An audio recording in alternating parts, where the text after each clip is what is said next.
Bah ouais vous, bande de petits moutons farfelus dégénérés, bienvenue pour cette toute nouvelle série qui s'appelle La Minute Review, une série qui sortira en biais avec La Minute Manga. Cette série fera des revues et analyses sur des animes, drama et live action, et aujourd'hui j'ai décidé d'en faire une sur l'anime Castlevania que l'on peut retrouver actuellement sur Netflix. Donc bien entendu c'est ma première revue, donc soyez sympa avec moi. Je ne suis pas un professionnel, j'apprends à peine comment on fait des revues. S'il y a des soucis, vous me le dites dans les commentaires et je corrigerai pour les prochaines vidéos. Et cette vidéo, enfin du moins cette partie sur Castlevania comptera deux vidéos. La première partie qui aura pour but de raconter l'histoire, donc le synopsis ainsi que vous donner le créateur, enfin bref qui a fait l'anime etc. ainsi que pour le jeu vidéo. Et une petite partie en plus dans la même vidéo qui parlera du côté graphique si c'est good, ainsi que les OST, bref un peu tout le bordel du character design.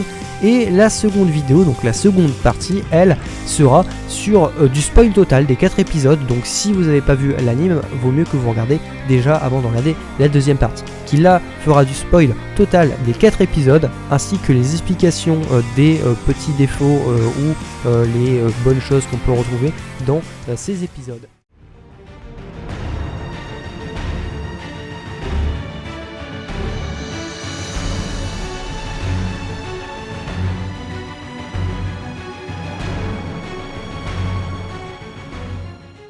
Donc Castlevania était et est un jeu vidéo qui a été et qui est toujours célèbre.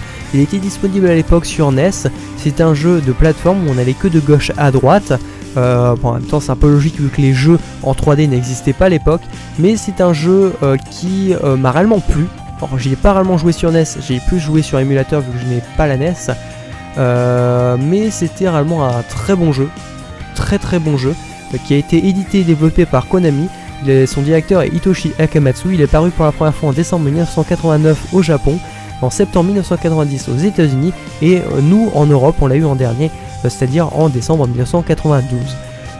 C'est un jeu qui est très célèbre tout simplement pour le héros très typique qui est justement la famille Belmont, qui était une famille de chasseurs de vampires, et bien entendu pour le vampire, donc antagoniste, qui est bien entendu Vlad Dracula. Donc c'est réellement le jeu de vampire qui est réellement épique et qui après beaucoup d'années je pense plaît à énormément de personnes. Moi j'espère. J'espère que les jeunes aiment ça, sinon ce serait dommage, je me sentirais un peu vieux. Donc l'anime il a été produit aux États-Unis, il est disponible sur Netflix, il a été réalisé le 7 juillet 2017, il compte 4 épisodes sur une saison. Bon, assez court la première saison, les épisodes font 24 à 25 minutes, ce qui est le temps d'un anime normal, mais vu que la première saison fait que 4 EP, soit ils auraient pu rallonger le temps de l'anime, ou bien rajouter d'autres épisodes, parce que là bon bah c'est un peu court, ou limite si c'était une saison pour juste lancer entre guillemets l'anime, ils auraient pu faire une saison 0. Oui, j'aime bien mettre des saisons 0, ne me demandez pas pourquoi.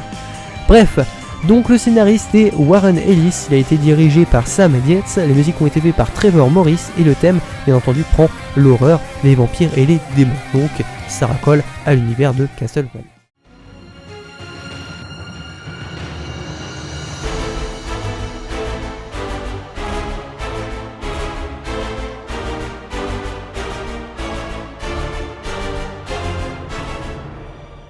Donc l'histoire nous parle de Vlad Dracula qui fut la rencontre d'une femme qui était très différente des autres. Pourquoi? Tout simplement elle est venue directement dans son manoir afin qu'il l'aide à en apprendre plus sur la science. Tout simplement parce qu'elle avait besoin de connaissances afin de pouvoir aider son peuple à les soigner, exemple de maladies qu'ils ne pouvaient pas soigner à l'époque. Voilà.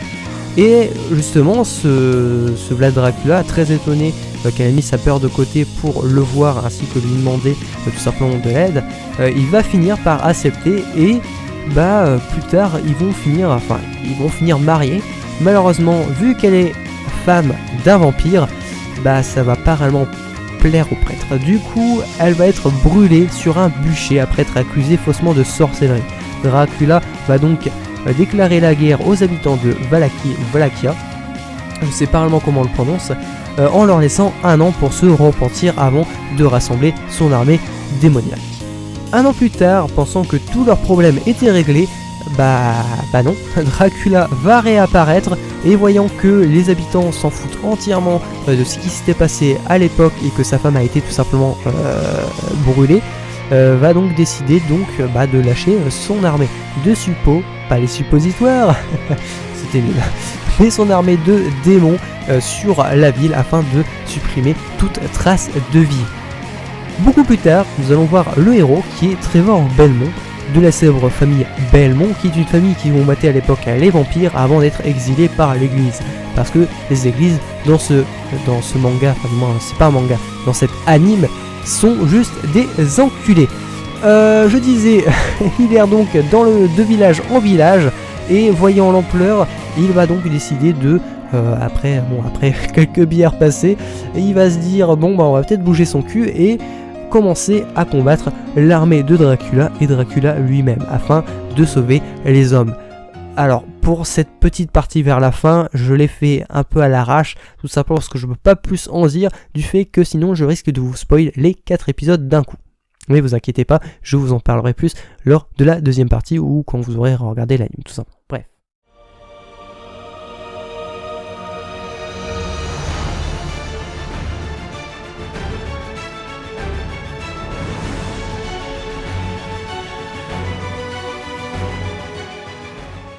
Passer sur la partie la plus intéressante qui est une analyse entre guillemets de l'anime, donc au niveau graphique, au niveau scénarisation, au niveau les langues, si les langues ne sont pas foirées tout simplement, et un peu tout le bordel. Donc nous allons commencer déjà niveau graphique, niveau du character design ou bien des décors.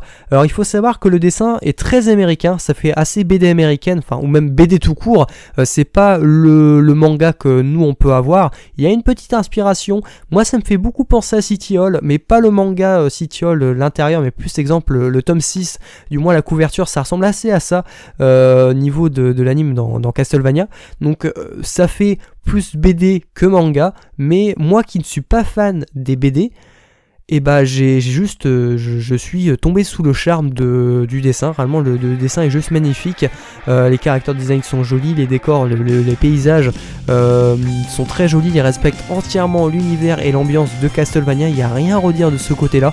Là ils ont été au top du top.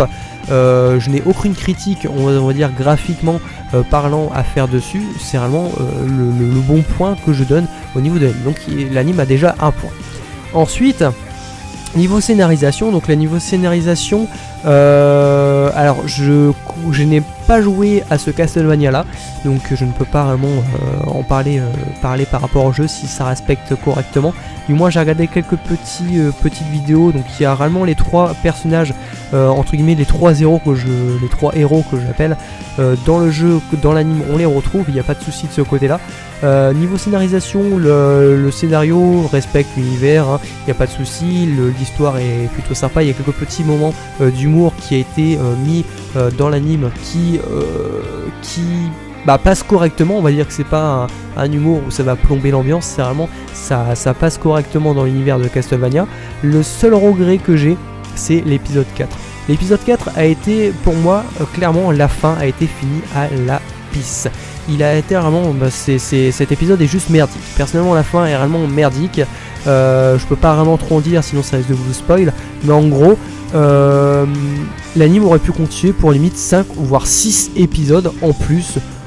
Ou voire 7, voire 7, non peut-être pas 7. Mais l'anime aurait pu continuer genre 2 épisodes de plus. Tout simplement en gros ils ont préféré faire tomber le héros dans un trou. Je vais éviter de trop spoil non plus, mais ils ont décidé de faire tomber le héros dans un trou pour trouver un autre personnage qui est très important à l'histoire. Donc en fait il est juste tombé d'un trou pour arriver directement à un personnage qui est très important. Alors que il aurait pu directement faire toute l'aventure, tout traverser pour aller le voir, et ce qui est juste ce qui est con. Bon, c'est un peu flou, désolé, mais si je vous en dis plus, je risque de vous spoil. Vous en saurez plus en regardant l'anime et ainsi que en regardant la deuxième partie de Castlevania. Alors donc c'est le seul reproche que je fais au niveau scénarisation, c'est que l'épisode 4 a été fini à la pisse. Ensuite, les OST. Donc, les OST, je les ai réécoutés sur YouTube. Les OST respectent correctement l'univers de Castlevania. Il n'y a pas de souci de ce côté-là. Les OST sont assez sombres, ils sont assez dark. Non, ils respectent l'univers de Castlevania. Il n'y a pas de souci de ce côté-là. Mis à part que elles se ressemblent plus ou moins toutes les unes des autres. C'est le seul défaut que je reproche. Il y en a une qui est différente. Et j'ai même cru que l'un des OST me faisait penser énormément à un des OST de Stranger Things, qui est aussi une série qui a été disponible sur Netflix. Bon, là c'est pas du tout la même chose, là Castlevania c'est de l'animation, Stranger Things c'est juste une série avec des vrais acteurs. Mais il y avait une des OST qui m'a vraiment fait penser à ça m'a fait marrer. Mais oui, c'est le seul petit bémol que je donne, c'est que les OST se ressemblent tous, donc encore un point en moins, donc ça fait, je crois que j'ai donné 2 bons points et 2 mauvais points, il me semble à peu près, bref. Donc c'est le seul souci que je reproche. Allez, les décors, donc non, ça c'est déjà fait. Les langues, oui, les langues, la partie la plus intéressante. Alors de base je voulais regarder en allemand. Pourquoi je me suis dit bah tiens, des démons, des vampires, Castlevania, allemand. Ah, je me suis dit ça pourrait bien aller ensemble. Et quand j'ai regardé, bah non, non, désolé, mais c'est vrai que, et désolé à vous les Allemands aussi, ou les personnes d'origine allemande, parce que je pense pas qu'il y aura des Allemands qui vont regarder cette vidéo, mais l'allemand n'est pas une très jolie langue, hein. Bon, je suis désolé de l'avouer, mais c'est vrai. J'ai fait de l'allemand au collège, hein. J'adore l'allemand, il n'y a pas de souci de ce côté-là, mais c'est vrai que la langue est très spéciale. C'est pas la seule langue qui a une langue, on va dire, dégueulasse, mais c'est vrai que dans l'anime, il y a eu déjà un petit hic et je me suis dit bon bah on va se tourner vers la version française. Et quand je suis tombé sur la version française, je suis tombé sur le cul. Tout simplement parce que comparé à tous les animes qu'on a vus auparavant, alors c'est pas excellent mais c'est correct. Les voix françaises sont juste correctes. On a vu pire, c'est pas excellent non plus, mais c'est juste correct, il n'y a aucune chose à redire, donc c'est le bon point que je peux dire, c'est que la version française est juste pas mal, il n'y a pas de souci de ce côté là, je suis étonné, je suis même encore sur le cul au moment où je dis ça, c'est vraiment là, si vous voulez regarder l'anime, regardez en version française, c'est vraiment sympa, et au moins ça vous évite de lire les sous-titres, mais il n'y a pas de souci de ce côté là. Ensuite il y a la version anglaise.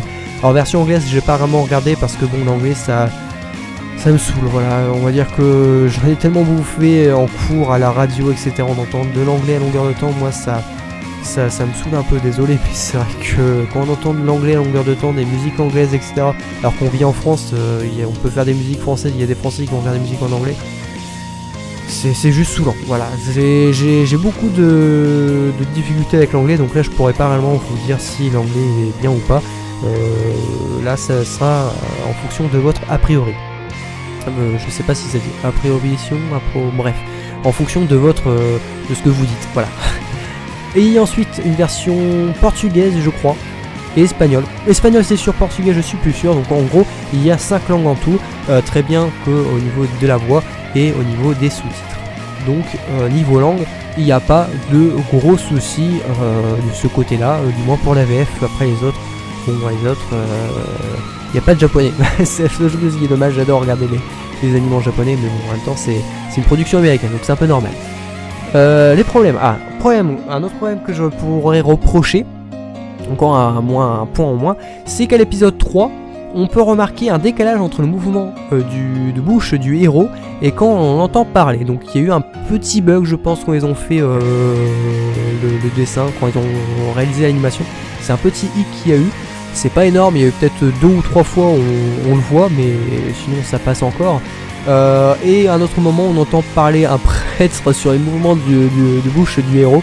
Donc là ça faisait genre exorciste, on a l'impression que le héros pétait un câble alors que avec la voix du prêtre, ça m'a fait assez marrer ce moment là, je me suis demandé quoi. C'est le seul hic qu'il y aura. Il y aura juste des petits problèmes audio à l'épisode 3 sur les 4 épisodes de la première saison. Donc c'est le petit hic, mais sinon dans l'ensemble tout est correct, tout va bien. Alors un autre problème que je mettrai bien entendu, c'est que la première saison est très courte. À voir s'il y a une suite. Ça c'est encore à à se décider. Je ne sais pas si ils vont réellement faire une suite ou pas. Personnellement, je pense qu'il y aura une suite, du moins ils ont les moyens de faire une suite niveau graphique, tout est bon, il n'y a pas de souci et ils partent très bien, donc s'ils font pas de suite, je ne comprends pas pourquoi.